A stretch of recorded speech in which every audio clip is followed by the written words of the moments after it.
Hello students, today we are in lecture number 7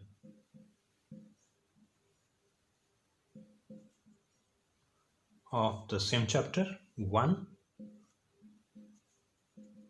of electrostat.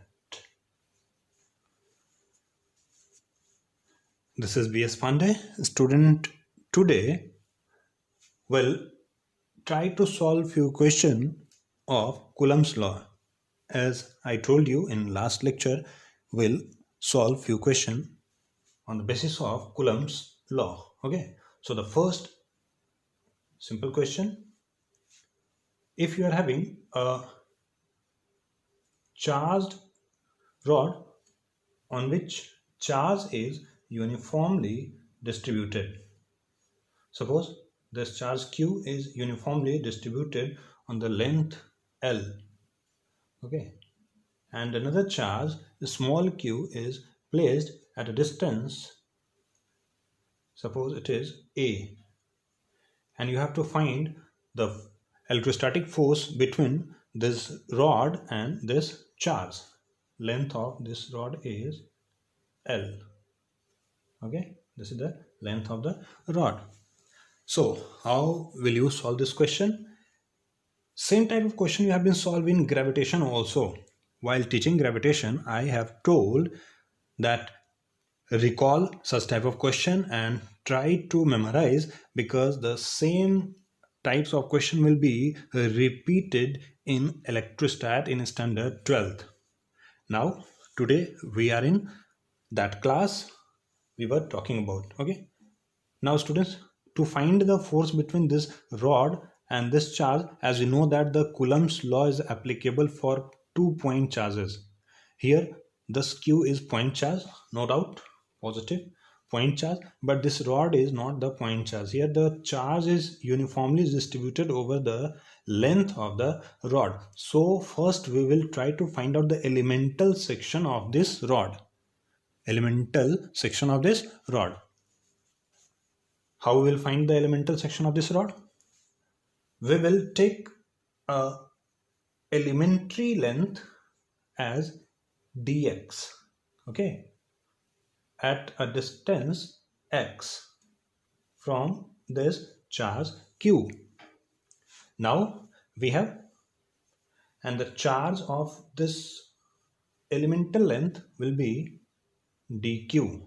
Suppose it is dq. Now we are having 2 point charges. One, it is dq, and another it is q.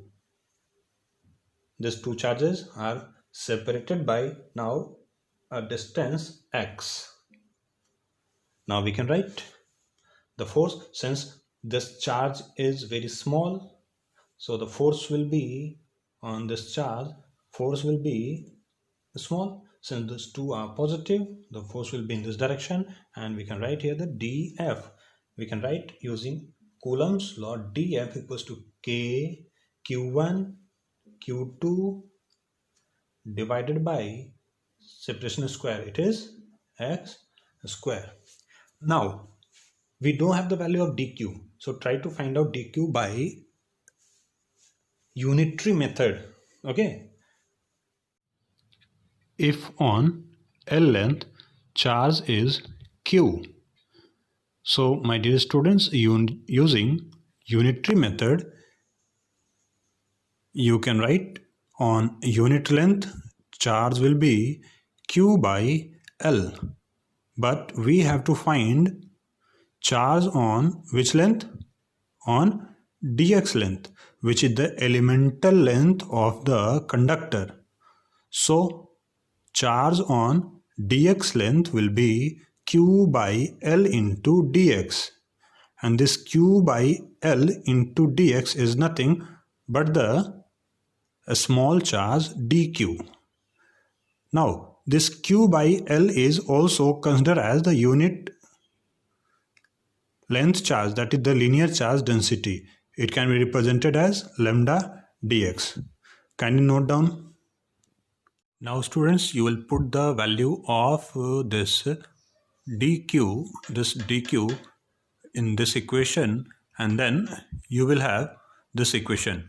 You will integrate this value from here, that is a to a plus l, to get the answer. And at a the force will be 0, and the force will be maximum F at the total length a plus l. Okay student, so this is your equation after putting the value, that is k q by l, and this integration of 1 by x square will be minus 1 by x, and it will be integrated with the proper limit a to a plus l. Now you will have the answer. Now students, you can write F equals to k q by l under bracket after putting the proper limits, student. Okay, and then F will be k q by l and then proper value. Now you can solve this question further by taking proper LCM. Okay, but you will get the answer in the different book in same way. After simplification you can write the answer. Now if you will be asked the same question to solve, such a question will be asked in competition, as I told you, the same question to find the force between this rod and small element, small charge. It is positive charge uniformly distributed over the length L, and from center, okay, from center, that is L by 2 and L by 2. Again the charge q is placed at a distance a. Now you have to find the force on this charge q. Find force on charge q due to this rod. Okay, then how you will solve this question? Students, I'm giving you a very simple hint to solve this question. You will take elemental section above the rod. For simplicity, you will take another elemental section over here, and then you will integrate this rod from 0 to L by 2. Or if you are taking only one elemental section, then there will be two component of the force in along the x-axis and along the y-axis.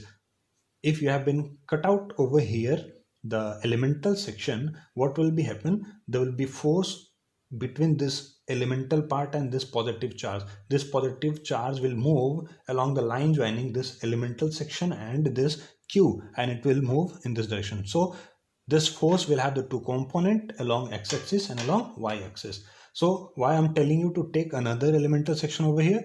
As you will take the elemental section over here, it will have two component again, one along x-axis and along y-axis. Since the same elemental part you have been taken, the two component over y-axis will cancel out, and you will have to now solve only for the two component along the x-axis. So if you are taking the two component, remember you have to integrate from 0 to L by 2. If you are taking the only one elemental section, then you have to integrate for the whole rod. That is, if this is your origin, because you have been represented the force from here and this is the origin, then the integration will be from minus L by 2 to plus L by 2. In this way you can solve this question. There will be some lengthy integration, okay, and you have been already studied in your standard 11th. I'm not talking about that integration you have been solved in standard 11th mathematics, but in physics you have been solved such type of integration in gravitation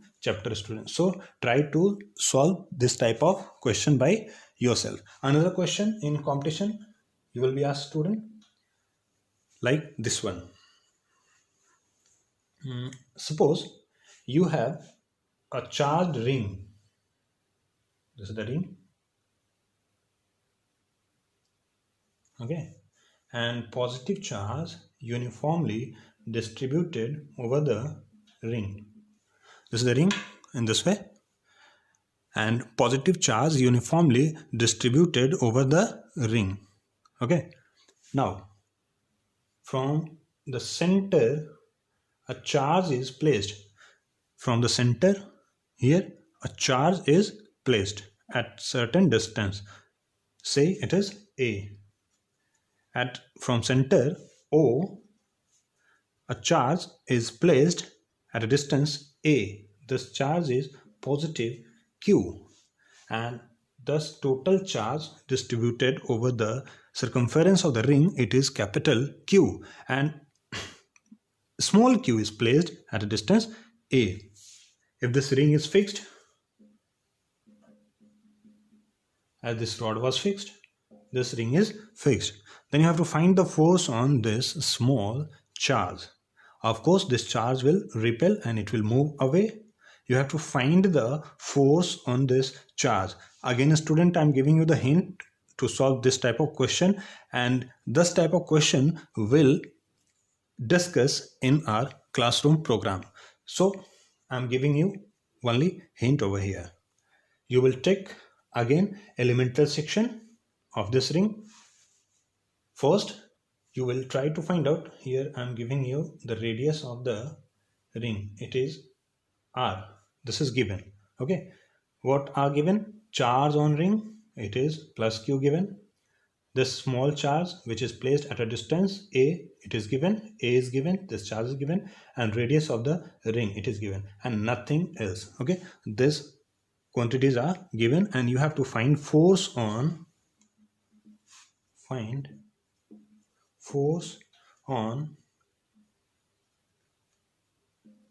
charge Q. Okay, plus Q. So you have to find the charge on this plus Q. So you will take the elemental section over here and over here and try to find out the force on this small charge Q. Now, while solving this question, student, you will generalize the answer and you will just play with the answer. Okay, student, you just play with the answer. What will happen and what will be the force? Question, you will change all the conditions are same. Now you will change a very certain condition. What is that? It is if this charge is placed at the center O, that is A tends to be 0, then find force. Okay, find force. Now you can change this question again. In this case, again you are having the ring.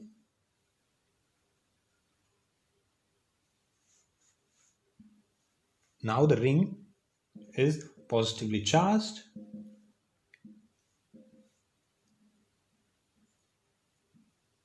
And minus Q is placed at the same distance, same radius, everything same. Okay. Now what will be the force?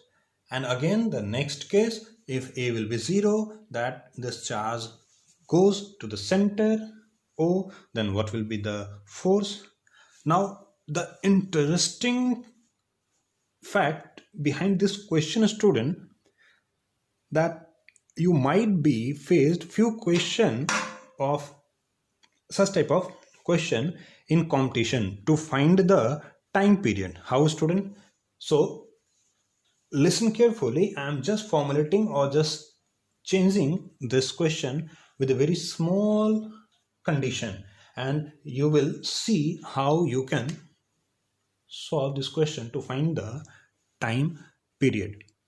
Suppose, a student, if this ring is charged with the positive, okay, a positive charge, okay, a positive charge is placed at center.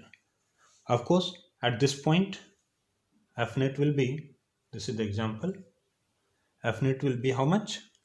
F net will be 0. F net will be 0. Now what will happen? At the center, charge is placed and it experiencing net force 0. If you will displace the charge by the small amount, what will happen? It will experience a repulsive force, because this is positive and this is also positive. It will experience a repulsive force, okay, and it will move away. But here it will be the repulsive force and it will not regain or come back to the center again. So this is in unstable equilibrium. But if the condition is such a way, this is the plus q distributed and minus q is placed at the center, okay, minus q. Now this is the interesting. This is the ring and minus q is placed at the center. What will happen? Again the net force will be 0 at the center.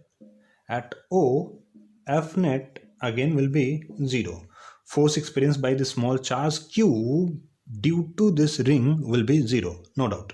But when we'll disturb this minus q little bit by the very small distance, what will happen? This negative charge and this is the positive. Of course, it will attract.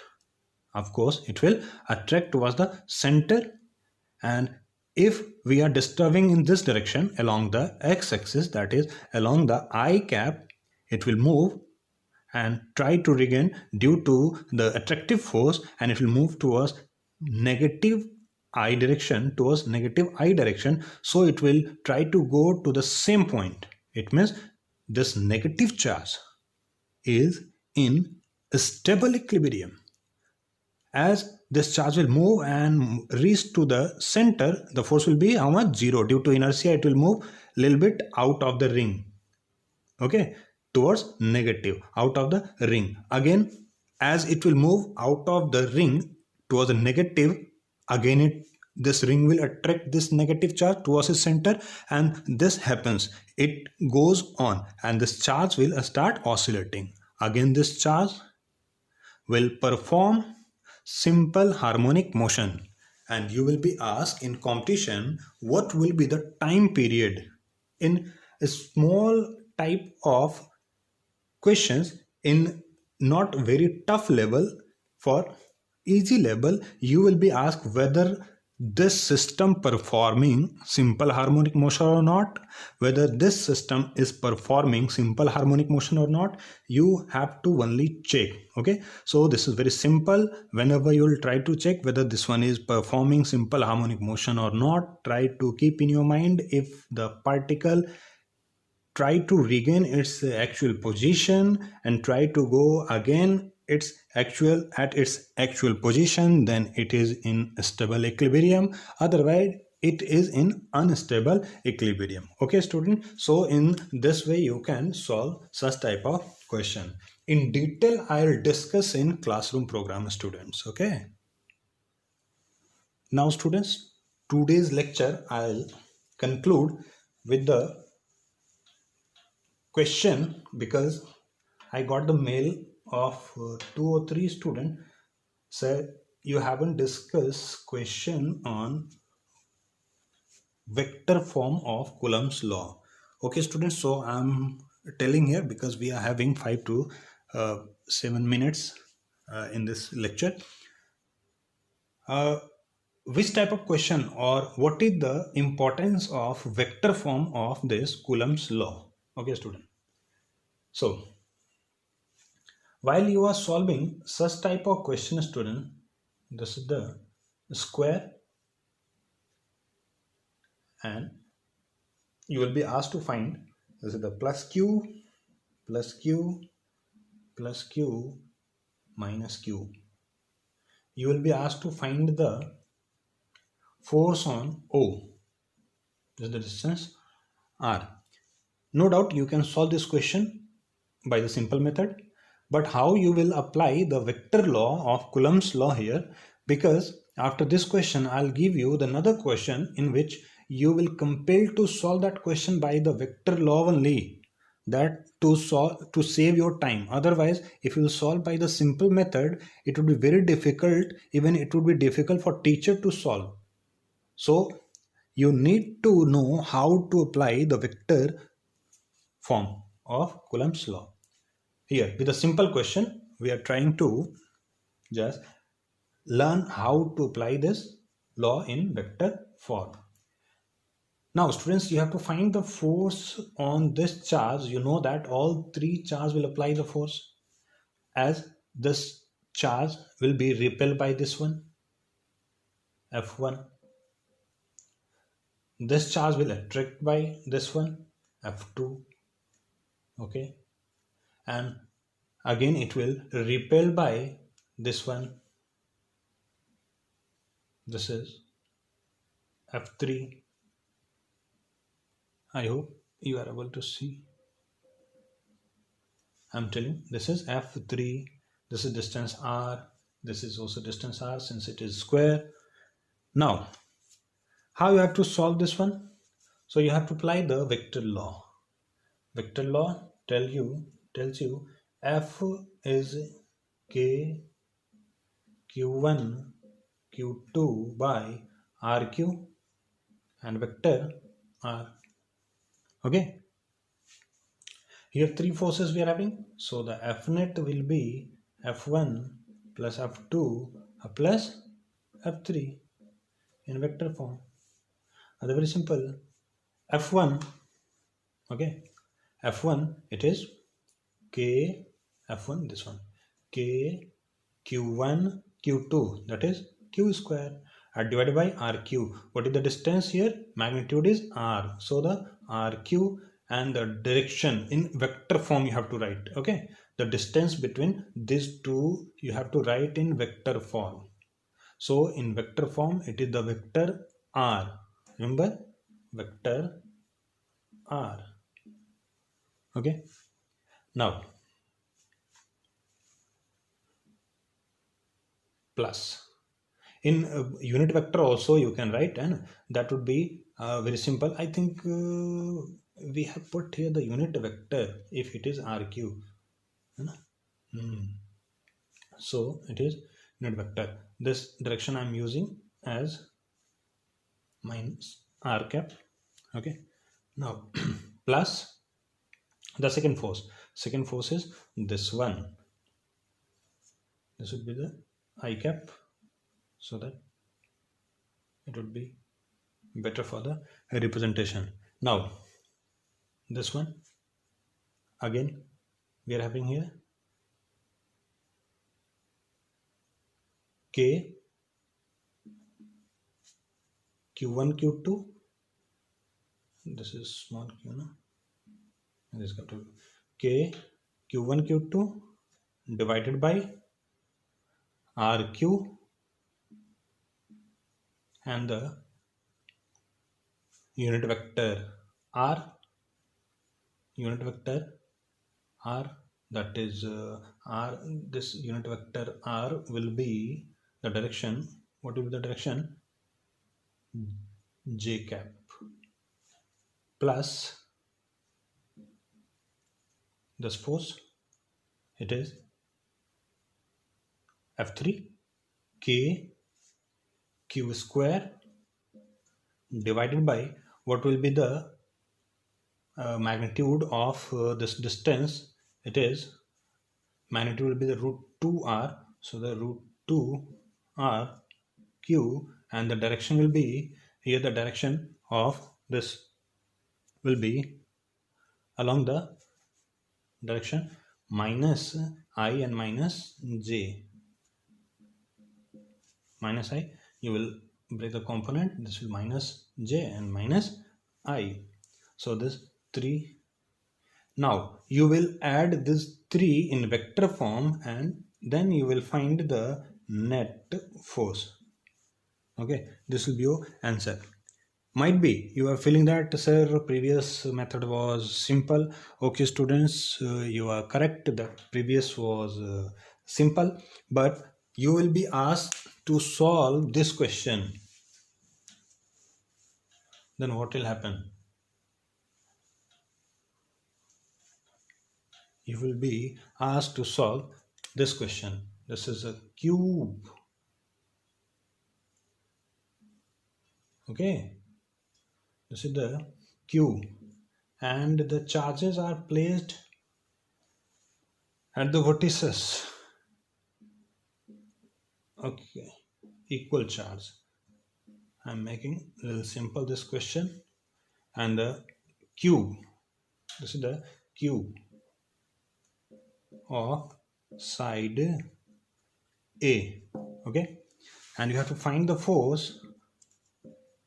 Find force at capital Q which is placed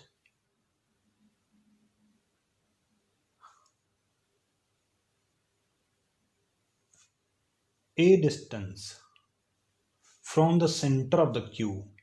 This charge Q is placed above A from body centered of the cube. Here at point O, cube of side A, find